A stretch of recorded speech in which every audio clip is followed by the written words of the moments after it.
Not a good fight for the sport of boxing. It was not a good fight for the sport of boxing.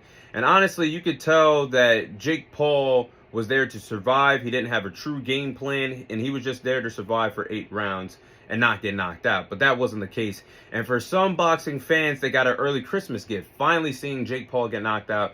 Because to some, he sandbagged the sport of boxing, fighting washed MMA fighters that didn't have a true boxing background or fighting nearly 60-year-old Mike Tyson or other washed and retired boxers.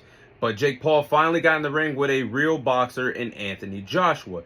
Now, the first 3 rounds was Jake Paul was there to survive, running around the boxing ring. Mind you, he made the ring bigger, a 22 by 22 ring, to make sure he was comfortable against Anthony Joshua, running around on his high horse to make AJ catch him.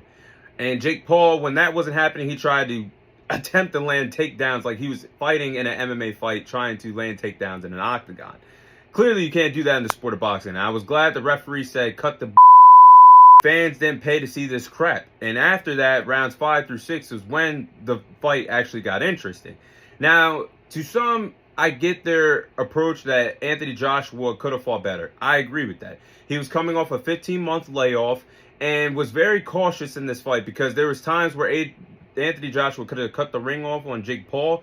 But if you guys remember, AJ's last fight was against Danny Dubois in the fall of 2024. He got knocked out for the second time of his boxing career. So I could tell he was trying to knock off the ring rust and had a cautious approach offensively, knowing that Jake Paul is a powerful puncher.